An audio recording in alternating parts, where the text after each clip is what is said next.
श्री स्वामी समर्थ. परमेश्वर तुलाच सांगतोय, तुम्ही प्रार्थनेत जे काही मागाल ते तुम्हाला मिळाले आहे असा विश्वास ठेवा आणि ते तुमचेच असेल.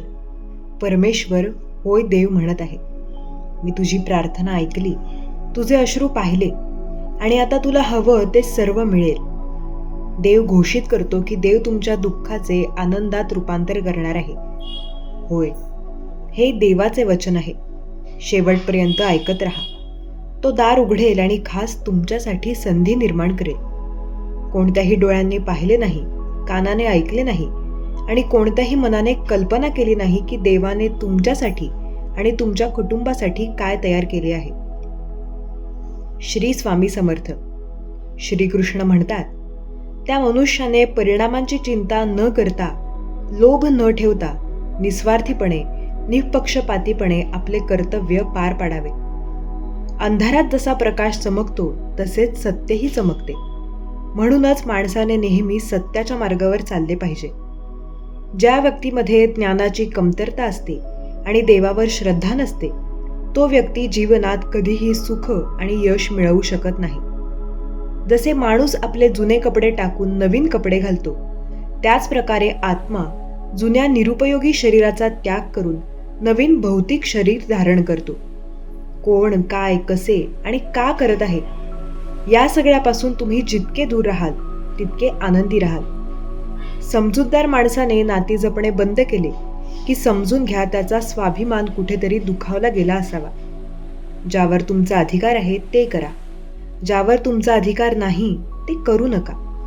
ज्यांना इतरांचे प्रश्न समजतात, ज्यांना दया आहे, मनाने चांगले आहेत, त्यांना पुन्हा जन्म घ्यावा लागत नाही. मग एखाद्या व्यक्तीसाठी घाणीचा ढीग दगड आणि सोने हे सर्व त्याच्यासाठी समान आहेत. केवळ कर्म तुमची एक ओळख आहे, नाहीतर एका नावाचे हजारो लोक आहेत. प्रेमाला नेहमी माफी मागायला आवडते आणि अहंकाराला नेहमी समोरच्याने माफी मागितलेली आवडते. विषयांचा विचार केल्याने माणूस त्यांच्याकडे आकर्षित होतो. यामुळे त्यांच्यामध्ये इच्छा निर्माण होते आणि इच्छांमध्ये मोठ्या प्रमाणात क्रोध उत्पन्न होतो. नेहमी शंका घेणाऱ्या माणसाला आनंद सुंदर दिसण्यातच असतो. तसेच दुसरे कोणतेही पीक नाही जे माणसाला कोणत्याही परिस्थितीत कापावे लागते. म्हणून नेहमी चांगले बियाणे पेरा, म्हणजे पीक चांगले होईल. जे होणार आहे ते होतच राहणार आणि जे व्हायचे नाही ते कधीच होणार नाही. तसा ज्यांचा बुद्धीवर विश्वास आहे त्यांना चिंता कधीही त्रास देत नाही. चांगली कामे करूनही लोकांना फक्त तुमची वाईट कामे आठवतात. त्यामुळे लोकांच्या बोलण्याकडे लक्ष देऊ नका. तुम्ही तुमचे काम करत राहा. शक्य तितके शांत राहणे चांगले आहे, कारण जीभ माणसाचे सर्वात जास्त नुकसान करते. भगवान श्रीकृष्ण गीतेत म्हणतात की प्रत्येक व्यक्ती त्यांचा परमभक्त, जो नेहमी माझे स्मरण किंवा माझे चित्र मनात ठेवून माझी पूजा करतो, मी वैयक्तिकरित्या त्यांच्या कल्याणाची जबाबदारी घेतो. ज्यांचा भक्तीवर विश्वास नाही ते मला प्राप्त करू शकत नाहीत. म्हणून ते या भौतिक जगात जन्ममरणाच्या मार्गावर परत येत राहतात. तुमच्या शब्दांना महत्त्व न देणाऱ्या व्यक्तीसाठी हे उत्तम उत्तर आहे. काळाबरोबर बदला किंवा काळ बदला. शिका. मजबुरींना पाठिंबा देऊ नका. कोणत्याही परिस्थितीत चालायला शिका. काही कामांची चिंता करायला हरकत नाही, पण काळजी इतकीही नसावी की काम बिघडेल. चांगल्या हेतूने केलेले काम कधीही व्यर्थ जात नाही. त्याचे फळ तुम्हाला नक्कीच मिळेल. श्रीकृष्ण म्हणतात की तो कोणाचेही भाग्य घडवत नाही. प्रत्येक जण स्वतःचे नशीब स्वतः तयार करतो. आज तुम्ही जे काही कर्म करत आहात त्याचे फळ तुम्हाला उद्या मिळेल आणि आज तुमच्याकडे जे आहे ते तुम्ही आधी केलेल्या कर्माचे फळ आहे. माणूस नाही तर त्याच्या घरात चांगल्या वाईट गोष्टी असतात. जर त्यांचं फळ त्याला मिळालं तर मला फक्त माझी कर्म करण्याचा अधिकार आहे. किमान आजपर्यंत नकार देताना तुमच्या कृतीच्या फळाचे कारण स्वतःला कधीच कळू देऊ नका. योग्य कृती म्हणजे ज्याचा परिणाम नेहमीच योग्य असतो असे नाही. आत्ताच समजले ज्याचा उद्देश कधीच चुकीचा नसतो. जगातील कोणताही मनुष्य सर्व गुणांनी परिपूर्ण नाही. म्हणूनच काही कमतरतेकडे दुर्लक्ष करून नातं टिकवा. दुसऱ्याच्या आयुष्याची नक्कल करून परिपूर्णतेने जगण्यापेक्षा स्वतःला ओळखून पूर्ण जगणे चांगले. जेव्हा भविष्य अंधुक वाटायला लागते तेव्हा तुम्हाला तुमच्या वर्तमानावर लक्ष केंद्रित करावे लागेल. प्रयत्न करून तोडगा काढू. आज नाही तर उद्या बाहेर पडता येईल. आयुष्यातील सर्वात मोठी चूक ही आहे की ज्या चुकीपासून आपण काहीच शिकू शकत नाही. जेव्हा आपले मन कमकुवत असते तेव्हा परिस्थिती समस्या बनते आणि जेव्हा आपले मन स्थिर असते तेव्हा परिस्थिती आव्हान बनते आणि जेव्हा आपले मन मजबूत असते तेव्हा परिस्थिती एक संधी बनते. माणसाची माणुसकी त्याच वेळी नष्ट होते जेव्हा तो इतरांच्या दुःखांवर हसायला लागतो.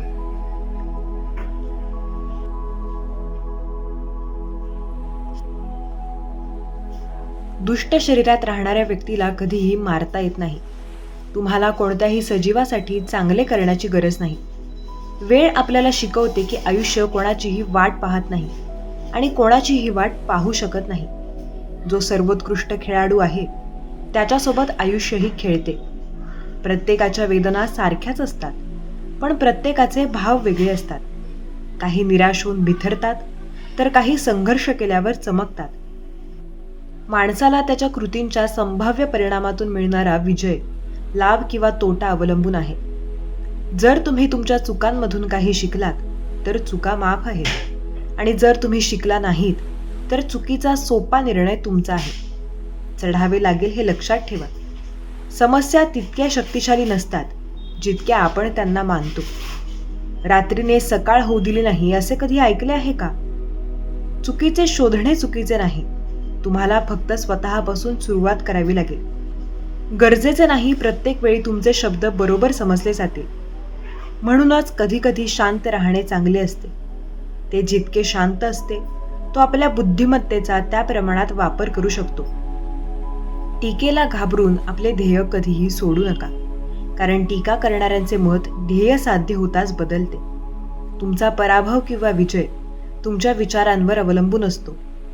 म्हणूनच जर तुम्ही स्वीकारला तर पराजय होईलच, आणि जर तुमचा निश्चय असेल तर विजय हा नायकाचा सर्वात हुशार आणि स्थिर मनाचा माणूस आहे, जो यश मिळवल्यावर गर्विष्ठ होत नाही आणि अपयशी झाल्यावर दुःखात बुडत नाही.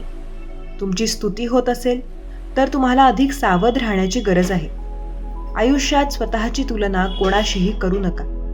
तुम्ही जसे आहात तुम्ही सर्वोत्तम आहात. माणूस त्याच्या श्रद्धेने बनतो. स्वतःच्या विश्वासाप्रमाणे तो मनावर विजय मिळवणारा बनतो.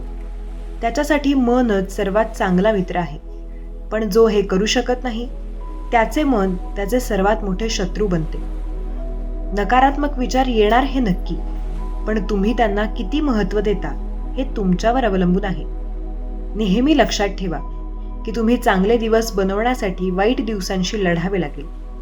आयुष्यात कोणतीही गोष्ट शाश्वत नसते, त्यामुळे स्वतःवर जास्त ताण घेऊ नका, कारण परिस्थिती कितीही वाईट असली तरी ती बदलतेच.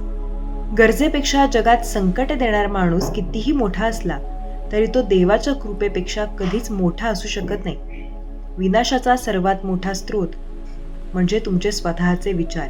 त्यामुळे चांगले विचार मोठे करा आणि जे मन जिंकले आहे ते जिंकण्यासाठी नेहमी स्वतःला प्रेरित करा. त्याला आधीच देवाची प्राप्ती झाली आहे, कारण त्याने शांती प्राप्त केली आहे. अशा माणसासाठी सुख दुःख, थंडी, उष्णता आणि मोठा अपमान सारखाच असतो. अडचणी फक्त चांगल्या लोकांवरच येत नाही, कारण फक्त त्या लोकांमध्येच त्या उत्तम प्रकारे पार पाडण्याची क्षमता असते. कोणी काहीही बोलले तरी शांत राहा, कारण सूर्य कितीही प्रखर असला तरी समुद्र आटत नाही.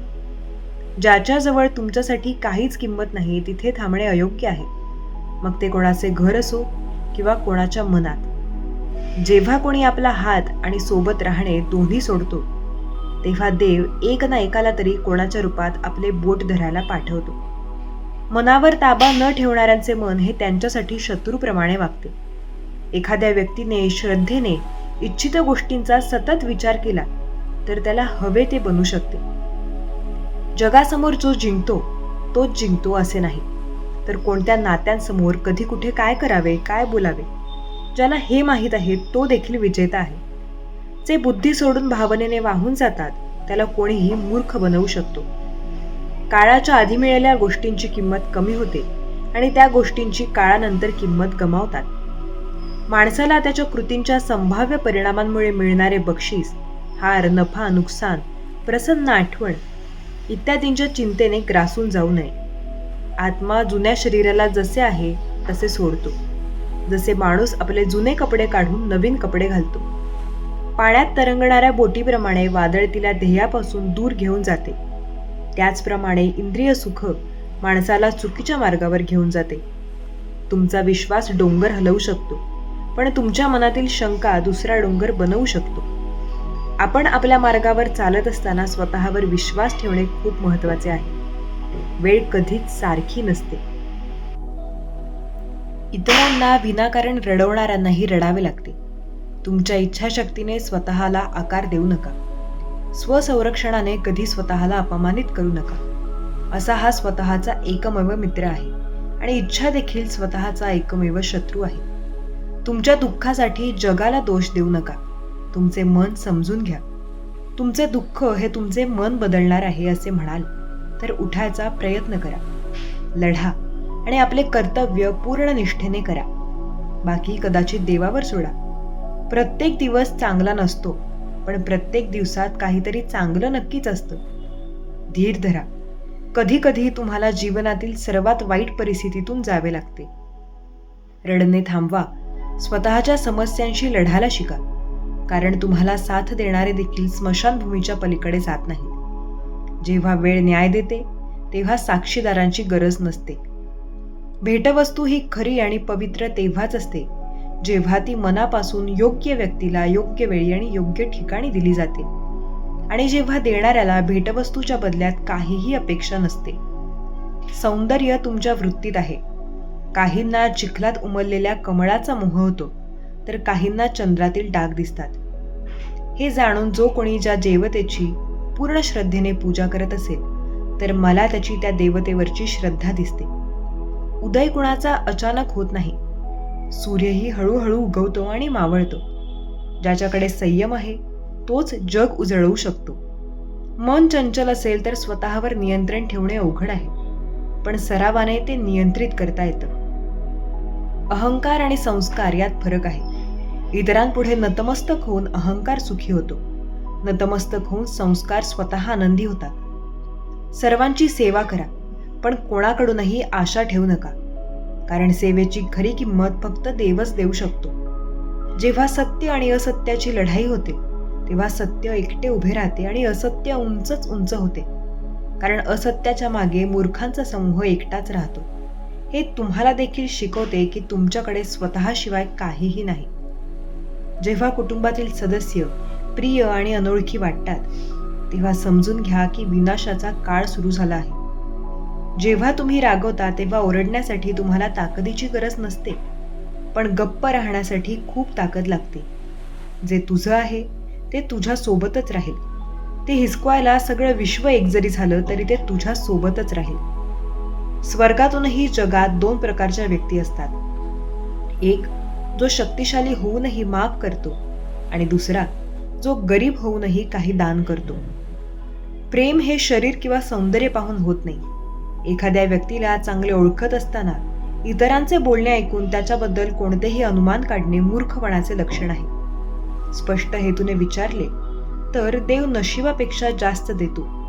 जे घडले ते चांगलेच होते. जे घडते ते चांगल्यासाठीच घडते. जे होईल ते चांगले होईल.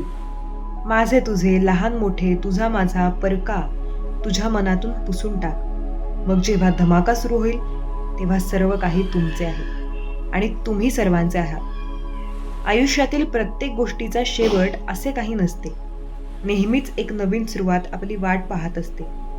जीवनात आनंदी राहायचं असेल तर त्याकडे अधिक लक्ष द्या जे तुमच्या सोबत आहे, इतरांकडे काय आहे यावर नाही. त्या दिवशी आपल्या सर्व संकटांचा अंत होईल. ज्या दिवशी आपल्याला खात्री होईल आपले सर्व कार्य भगवंताच्या इच्छेने होते.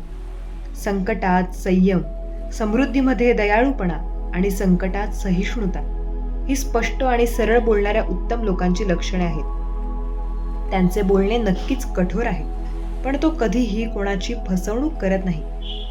जे तुम्हाला चांगले वाटेल ते घ्या, जे वाईट आहे ते नाही. मग तो गरीब घर असो किंवा माणूस असो, मोठा असो वा छोटा असो, तो नेहमीच विनाशाला कारणीभूत ठरतो. कारण जहाजाला छिद्र लहान असो वा मोठे, ते लहान छिद्र पूर्ण जहाजालाच बुडवते. पण तुम्ही जिथे आहात तिथे सुरुवात करू शकता आणि अर्थातच शेवट बदलू शकता. जेव्हा आशा तुटायला लागते, मार्ग दिसत नाही, तेव्हा मित्रांनो, एकदा भगवद्गीता नक्की वाचा. श्री स्वामी समर्थ. जय जय स्वामी समर्थ. तुम्ही या गोष्टींशी सहमत असाल तर माझा देवावर पूर्ण विश्वास आहे असे टाईप करा. श्री स्वामी समर्थ. जय जय स्वामी समर्थ. धन्यवाद.